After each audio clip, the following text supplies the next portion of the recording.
Welcome to my channel. இன்றைக்கி நம்ம டேஸ்டியான வாழைக்காய் பொரியல் குழையாமல் எப்படி செய்கிறதுன்னு பார்க்கலாம். வாழைக்காவை தோல் எடுத்துகிட்டு இந்த மாதிரி சின்ன சின்னதாக கட் பண்ணி தண்ணியில் போட்டு வச்சுருக்கேன். தண்ணியில் போட்டு வச்சாதான் கருத்து போகாமல் இருக்கும். கடாயை ஸ்டவ்வில் வச்சு ஸ்டவ் ஆன் பண்ணிக்கோங்க.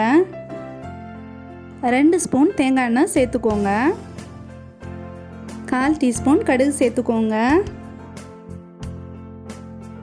1 ஸ்பூன் உளுந்து சேர்த்துக்கோங்க. 3லேருந்து 4 பல் பூண்டு இந்த மாதிரி சதைச்சி எடுத்து வச்சுருக்கோம், இதில் சேர்த்துக்கலாம். இப்போது லைட்டாக ஃப்ரை பண்ணிக்கோங்க.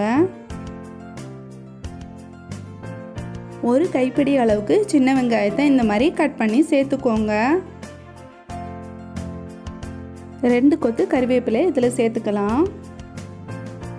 இதை இப்போது நல்லா ஃப்ரை பண்ணிக்கோங்க. கோல்டன் ப்ரௌன் ஆகிற வரைக்கும் ஃப்ரை பண்ண வேண்டாம், லைட்டாக ஃப்ரை பண்ணால் மட்டும் போதும்.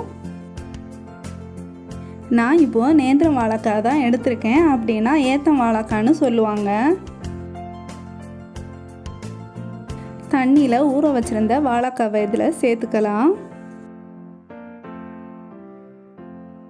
இந்த மாதிரி தண்ணியில் ஊற வச்சுருந்தீங்கன்னா எக்ஸ்ட்ரா தண்ணி சேர்க்க வேண்டாம், ஏன்னா இதை எடுத்து போடும்போதே அதில் கொஞ்சோண்டு தண்ணி சேர்ந்துக்கும். இல்லைன்னா நீங்கள் லைட்டாக தண்ணி தெளிச்சுக்கோங்க. 1/4 டீஸ்பூன் ஜீரகம் சேர்த்துக்கோங்க. 1/4 டீஸ்பூன் மஞ்சத்தூள் சேர்த்துக்கோங்க. காரத்துக்கு ஏற்ற மாதிரி மிளகாத்தூள் சேர்த்துக்கோங்க. நான் இதில் 3 வாழைக்காய் தான் கட் பண்ணி எடுத்திருக்கேன், அதனால இந்த அளவுக்கு மிளகாத்தூள் போதும். இதில் பார்த்தீங்கன்னா தண்ணி இருக்குது, இந்த தண்ணியே போதுமானது. உங்களுக்கு எக்ஸ்ட்ரா தண்ணி வேணும்னா லைட்டாக தெளிச்சுக்கோங்க, நிறைய தண்ணி ஊற்ற வேண்டாம். 3 to 4 minutes மூடி போட்டு மூடி வச்சுக்கோங்க. இதை இப்போது ஓப்பன் பண்ணி பார்க்கலாம்.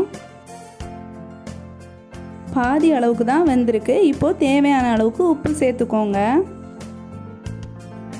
1 கைப்பிடி அளவுக்கு தேங்காய் சேர்த்துக்கோங்க. இது சின்ன சின்னதாக துருவினதுனால மிக்சியில் அரைக்கல, இல்லைன்னா மிக்சி ஜாரில் அரைக்கிறதுனா ஒரு தடவை ஆன் ஆஃப் பண்ணிக்கோங்க, அப்போ கரெக்டாக இருக்கும். இதை நல்லா கிளறி விட்டுக்கோங்க. திரும்பவும் இதை ஒரு மூடி போட்டு மூடி வச்சுருங்க. 3 இல்லைன்னா 4 minutes தாண்டி ஓப்பன் பண்ணி பார்த்துக்கலாம்.